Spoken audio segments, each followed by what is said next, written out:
কি করে বুঝবেন মৃত্যুটা ভালো হলো? এক নাম্বার আলামত আন-নুতকু বিশ-শাহাদা, মরার আগে আওয়াজ করে জিকির করে কেউ যদি পড়তে পারে লা ইলাহা ইল্লাল্লাহু মুহাম্মাদুর রাসূলুল্লাহ সাল্লাল্লাহু, এটা হচ্ছে আলামাতু হুসনিল খাতিমা। আপনার মৃত্যুটা যে ভালো মৃত্যু হয়েছে এটার আলামত। কি মৃত্যু? সবাই বলেন ভালো মৃত্যু আমরা চাই কি চাই না?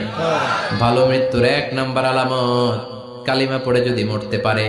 বিশ্বনবী বলেন মান কানা আখিরু কালামিহি লা ইলাহা ইল্লাল্লাহ, যে ব্যক্তির সর্বশেষ কথাটা হবে, বাক্যটা হবে লা ইলাহা ইল্লাল্লাহ, দাখালাল জান্নাহ, সে জান্নাতি হয়ে যাবে।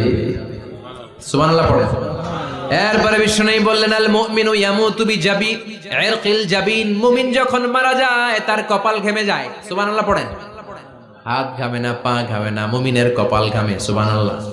এজন্য কেউ মারা গেলে কপালের মধ্যে হাত দিবেন, দেখবেন ওই ঘামের মধ্যে একটা জান্নাতি ঘ্রাণ আছে। সুবহানাল্লাহ।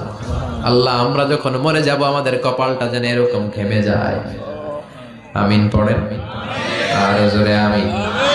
আল মুমিনু ইয়ামুতু বিআরাকিল জাবিন, মুমিন মারা গেলে তার কপাল ঘামে।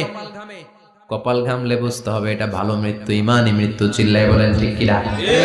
এরপরে বিশ্বনবী বললেন ফি লাইলাতিল জুমা, জুমার রাতে যদি মরে, আও ফি শাহরি রমাদান, কিংবা রমজান মাসে যদি মরে, আও ফি সাফারিল হজ, কিংবা হজের সফরে যদি মরে।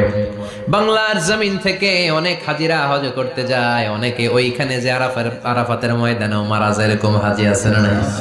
খুশনসিব, এটা খুশনসিব। আলহামদুলিল্লাহ পড়ে।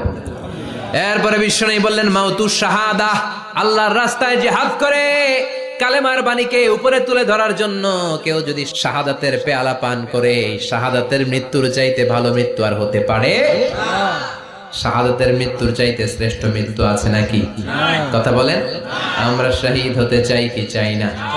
আমাকে শহীদ করে ওই মিছিলে শামিল করে নিও, আমাকে শহীদ করে সেই মিছিলে শামিল করে নিও, যে মিছিলের নেতা মীর হামজা, খোবায়েবে খাব্বাব, আল্লাহর কাছে তারা অতি প্রিয়, শামিল করে নিও, আমাকে শহীদ করে সেই মিছিলে শামিল করে নিও। পড়েন আমিন।